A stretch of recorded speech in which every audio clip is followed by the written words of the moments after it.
let's do some introductions. I kind of hyped you up a little bit in the last episode. We talked about it in the first episode and a little bit at the end of the second episode. That I'm somewhat of an aspiring filmmaker in my free time. We've done projects together in the past in high school, just like dumb little like projects where it's like, oh man, let's lock ourselves in the mass media room for 8 hours on the last day of school and crank out this terrible movie trailer. Lots of consecutive hours in that editing bay. Yeah, but it's the one thing that I always credit you with is that I think that anytime you listen to like a filmmaker talk about their inspiration, they're like, oh man, well, I always liked like playing with my family camera and I like writing stories from a young age. But then there was this one moment where I saw this movie and it made me believe that I could do it. And the moment that I always reference whenever I talk about that is the time after we finished editing that terrible trailer and we went over to your place and watched Kevin Smith's Red State. Oh yeah. Oh yeah. Man, Red State is like, that was the moment where I was like, I can do this. So I owe you a huge amount of thanks for inspiration. Please, no problem at all. I mean, I could go on forever about Red State. I love Red State. Yeah. That is one of those movies that definitely, it's like, it's not only like, oh, I could do this, it's like, I can be like fun and original, because that movie is just like, it's tonally all over the place, which some people, I think, criticize it for, but for me, it's like, this is exactly what I want out of like a Kevin Smith horror-esque movie, you know? And first time he'd even tried anything like absolutely. that, so what do you even expect going into it? Thankfully, it's the best horror thing he's tried so far, but it's conflicting, because certainly Tusk is not, I like Tusk a lot. It's nowhere near as good as Red State in my mind, but I do have the thing where I'm like, Tusk does have the better Michael Parks performance for my money, and maybe that's not fair necessarily, because when you watch Tusk and it's that scene where it's the beginning scene where, you know, Michael Parks is sitting down with Wallace or Justin Long, and it's these like slow camera moves across the room. It almost felt unfair. It almost felt like Kevin Smith put like a senile old man on camera and it was just like, go crazy, do your thing. So maybe it's not a whole lot of acting there, but I mean, I do, for me, my money, it's like, it's brilliant, and it's bizarre as hell. I will say his performance is the kind of, maybe not the only redeeming thing about that movie, but it's certainly the thing that I remember the most. For sure. But the thing I remember most, aside from having you already seen the movie while I saw it in theaters, and that was a good role reversal too, because you were like the one who had seen Red State a dozen times, and now you were I get to watch you watch it exactly, and now I have your eyes on me as I'm experiencing Tusk. I remember it's the moment, spoilers here, it's the moment Wallace is revealed. It's revealed to Wallace and the audience that he has had his leg amputated. And just the concept of that is like horrifying enough, but Justin Long really kind of sells it on his face. And I was like, wow, this is something out of Justin Long, like heretofore unseen, you know, and that was one of those things where I was like, I'm not sure if I'm scared, but I'm definitely sad for this character right now. Like, and it's this thing I experience in like a lot of like these torture-y kind of horror movies where at a certain point it sets into me that it's like, oh, this is just, now I just have to watch bad things happen to these people for the rest of the movie, and that's what this movie is. And it's like, there's a certain admirable quality to that, like helplessness, but there's also like, well, this just is not fun to watch right now. yeah. In the case of Tusk, in more ways than one at points, but it's I mean, we all got to start somewhere, and I always think back to those times, and I'm like, oh man, that's like that was the start. If I ever go anywhere in life, I'm always going to say that was the start of something special. Wow, that's very nice of you to say. Red State is just, yeah. So let's let's dive a little bit more into stuff that we enjoy. So I mentioned, and I've told you this a couple times before, my favorite movie of all time I touched on in the first podcast is Synecdoche, New York, which, so that's your goat. That's your my go-to. I always say that's my favorite movie, but I'm curious. We definitely had this conversation before, but I don't remember exactly. What are some of your favorites? So Synecdoche, real quick. It's not, I wouldn't say it's like one of my favorites, but I've liked it more every single time I've seen it. How many times have you seen it by now? I think I've seen it like 2.5. Okay. I think to say 3 would be generous for somebody like me who falls asleep a lot during movies, especially ones I've already seen. But yeah, I mean, that's one where like the first time I saw it, I was, it's like I'm confused. I don't really know how to feel, but I am feeling the intended emotions, but I just don't have the thread to grasp for.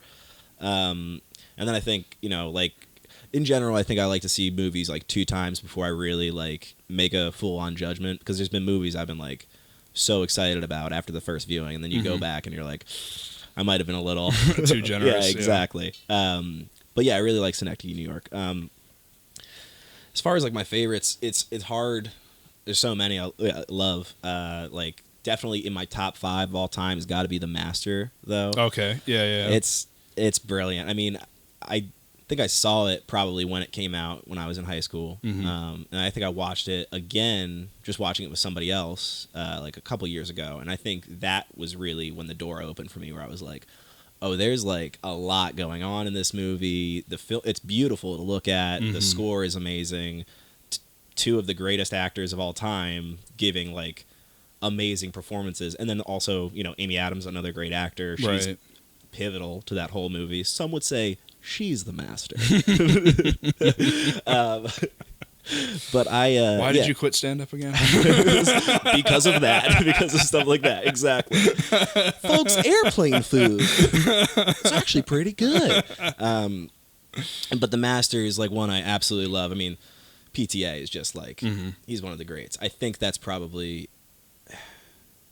Yeah, I mean, I think it's his best movie. I think it's my favorite of his, but I love all of his stuff. I'd say the same, probably. Yeah. For the while, it was There Will Be Blood, but... I mean, another, like... Yeah. They're just movies that, like, will go down as, like, classics. If they're not both already part of the Criterion Collection, not that that's necessarily the bar for anybody or whatever. I kind of consider that to be the bar in a lot of cases, because I've yet to see a Criterion movie where I'm like, I don't see any merit. I don't see why this is on this list.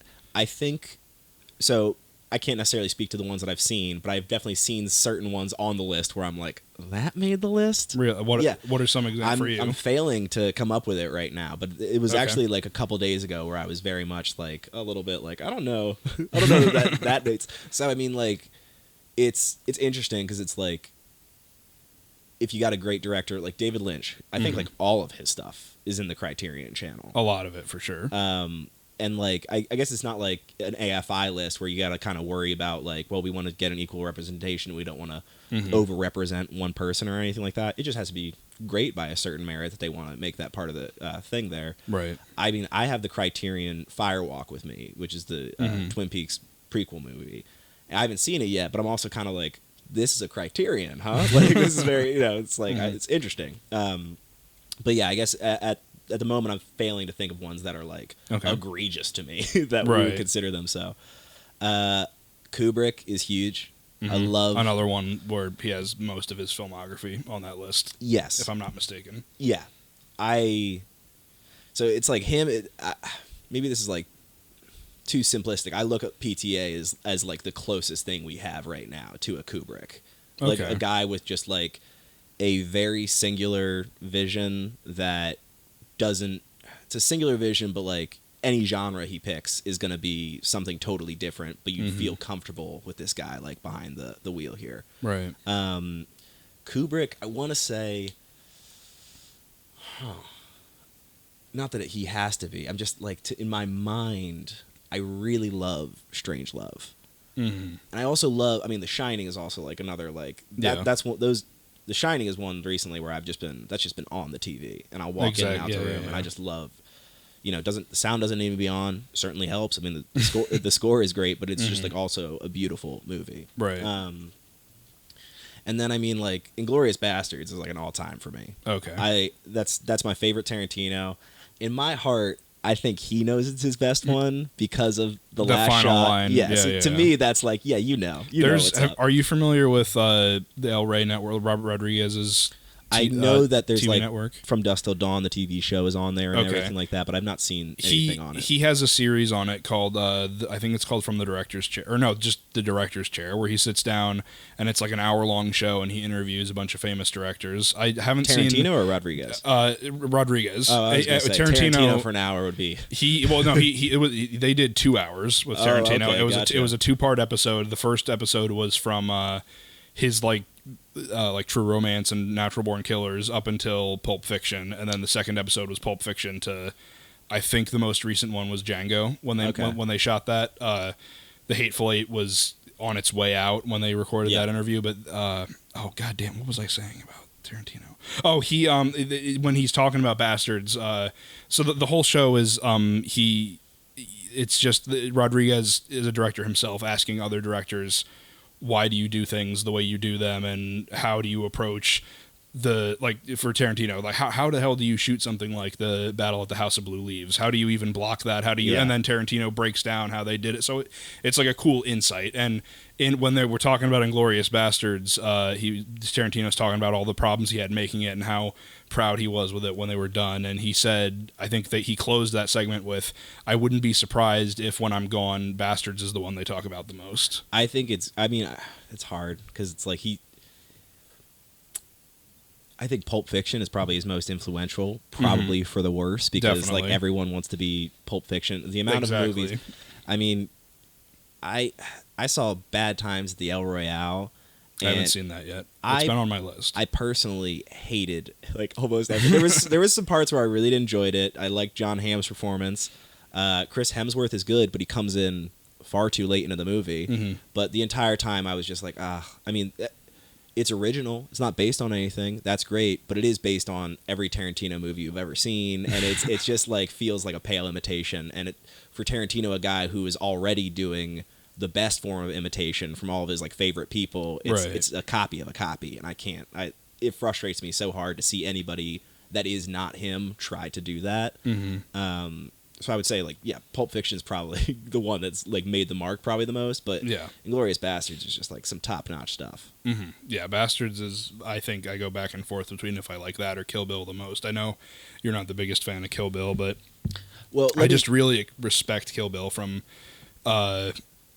kind of the way that it takes a little bit of every genre and puts it all together seamlessly. With the exception of the only time where it kind of loses me is that anime sequence. I was about to say, I love the anime. I do love it, but that's the only point where I'm kind of like, okay, this is a little bit taking me out of the moment. I think I felt that way when I was younger and I saw the movie, and then as I've kind of like gained more of like an appreciation for like that kind of art style and everything like that, like on subsequent viewings, I've been like, oh, this might be like one of the best parts of the movie for me. Mm-hmm.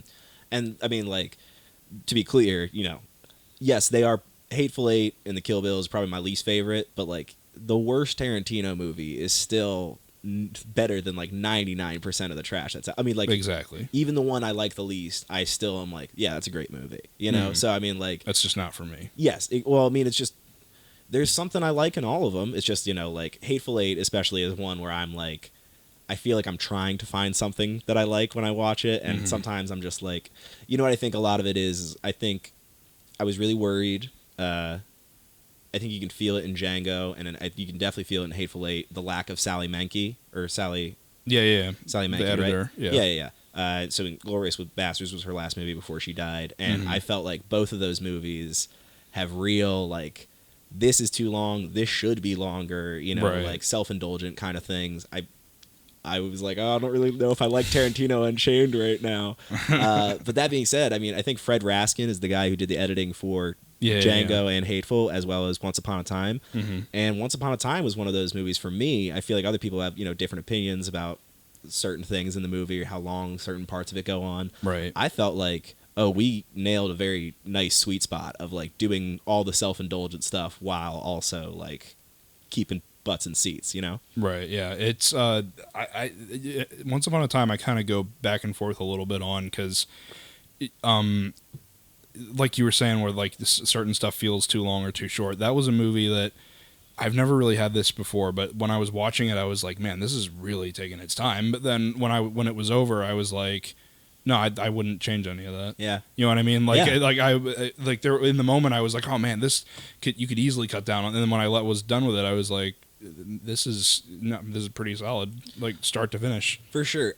I think it might be his funniest movie. I think like every Tarantino movie, with the exception of like, you know, being Django Unchained and Hateful Eight are both Westerns, and you could even get a little bit of Western in this one too. You really like the spaghetti Westerns. I think every Tarantino movie is trying to do its own genre. Kill Bill's Kung Fu, you know, like all these things here.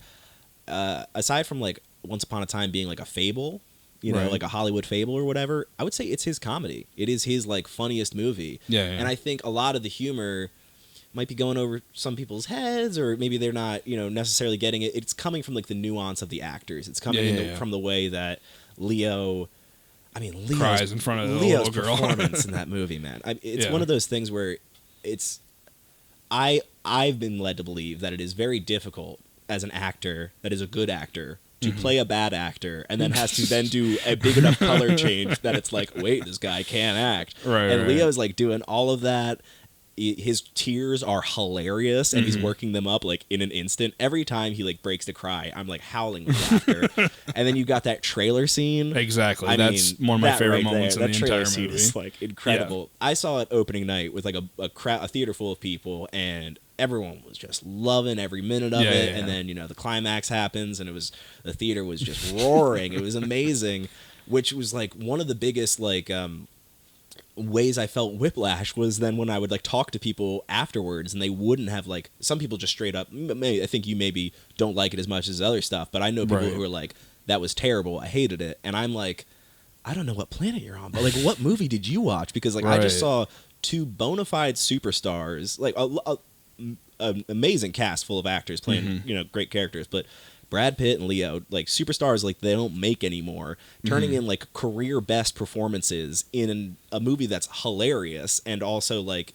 manages to be everything Tarantino is while also being a restrained version of it. For me, it's like, for my money, as far as that goes, it's like I don't know what you wanted out of it, you know? Yeah. When you put it like that, I kind of, when I left it, I was like that kind of like what you said with it was good, but I wouldn't have called it one of his best. And when I think back on it, I think fondly on it, but like in the same way that I think of like Jackie Brown. Like I very much enjoyed Jackie Brown, but I wouldn't be in such a huge hurry to put that on. If it's like you have 3 hours, you can watch one Tarantino movie. What are you picking? But I do respect it as like, especially when you put it through that way, where it's like this is his true comedy, because it really is in a lot of ways. Really funny movie. I mean, like, and it's line deliveries that like I don't know if they were coached or if it's just like a confidence in the actors that you have that they know that this Al Pacino coming on being like, I forget, he says, I was watching this movie with my wife, Marianne Schwab. He just like says her name in such a fun way, and it's everyone's having a good time here. I love that. I should say I love it when people are having a good time and it like fits with the movie. Sometimes it's really annoying when an actor comes in and like he's clearly like, oh, I'm hamming this up because this movie's trash around me or whatever, and I need the consistent tone, as it were. Right. But yeah, I mean, it's fun to watch people have fun and to feel confident in it because you got a good guy behind the wheel there. Dude who knows what he's doing. Exactly.